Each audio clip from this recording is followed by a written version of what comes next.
ગાંધીનગર ખાતે વાયબ્રન્ટ સમિટનું સમાપન અમિત શાહના હસ્તે કરવામાં આવ્યું છે અને આ વાયબ્રન્ટ સમિટમાં દેશભરના ઉદ્યોગપતિએ ભાગ લીધો હતો અને એમઓયુ પણ કર્યા છે અને આ વાયબ્રન્ટ સમિટના લીધે વેપારીઓમાં પણ ખુશીનો માહોલ જોવા મળ્યો છે અને આ સાથે સાથે નવી રોજગારીની તકો પણ ઊભી થશે। ગુજરાતમાં વૈશ્વિક કંપનીઓના રોકાણથી એક્સપોર્ટ પણ વધી રહ્યું છે, ત્યારે આગામી સમયમાં વડાપ્રધાનના સપનાને સાકાર કરવા માટે ઉદ્યોગપતિઓએ નેમ લીધી છે। ઉદ્યોગપતિ પણ છે વરપોળ સાહેબ, જે પ્રમાણે મોટી સંખ્યામાં દેશ વિદેશના ડેલિગેશન આવ્યા અને સાથે જ કામગીરી 3 દિવસની, કેવો પેલા અનુભવ કેવો રહ્યો?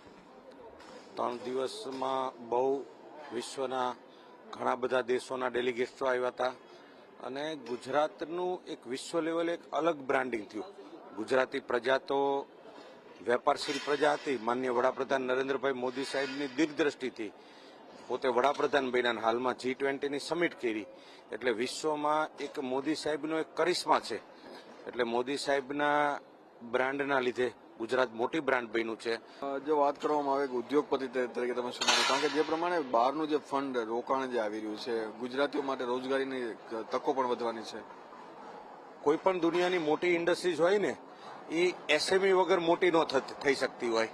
એટલે દાખલા તરીકે સુઝુકી એના 10 લાખ કારનું ઉત્પાદન નવો પ્લાન્ટ નાખશે તો બીજા નવા 10 લાખ વધારશે, તો ત્યાં વેન્ડરોમાં આપણા ગુજરાતના બધા એમએસએમઈ એના મોટા સપ્લાયર તરીકે આવશે।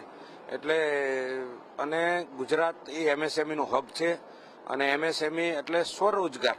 આપણો પણ ઉદ્યોગપતિ અને આજે એમએસઈ છે, કાલે એમએનસી બનશે। તો આ માધ્યમથી વિકાસ સતત ચાલતી પ્રક્રિયા છે। એટલે આજે તમે લાંબા સાપેક્ષમાં જોવો ને તો ગુજરાતમાંથી વિશ્વ કક્ષાના ઉદ્યોગપતિઓ પણ બનવાની શરૂઆત થઈ રહી છે। મોરબી સિરામિક આજે વિશ્વનું બીજા નંબરનું હબ છે, ભારતનું 92% કામ કરે છે। આજે મારી કંપનીએ પણ 1000 કરોડથી વધુના એમઓયુ કર્યા। 1000 કરોડનો મારો 500 કરોડનો પ્રોજેક્ટ અત્યારે હાલમાં ચાલુ થશે અને બીજા 500 કરોડનો પ્રોજેક્ટ આગામી 1 વર્ષમાં અમે મૂકી દઈશું। જે પ્રમાણે કરોડો રૂપિયાના એમઓયુ છે જે ગુજરાતની અંદર થયા છે, અને સાથે સાથે આ પ્રમાણે જે ઉદ્યોગપતિઓ છે જેમણે એક તકનો લાભ લીધો છે, વડાપ્રધાનશ્રીએ જે 2003માં જે શરૂઆત કરી હતી વાયબ્રન્ટની, જેની અંદર ગુજરાતના જે રોકાણકારો છે, ગુજરાતના વેપારીઓ છે, તેઓએ બીજા દેશના જે લોકો છે, બીજા વિશ્વના લોકો છે, તેને ધંધા રોજગારની વાત કરી છે અને સાથે આગામી 2047નું સપનું છે વડાપ્રધાનશ્રીનું, તેને પૂર્ણ કરવા માટેની નેમ પણ લીધી છે।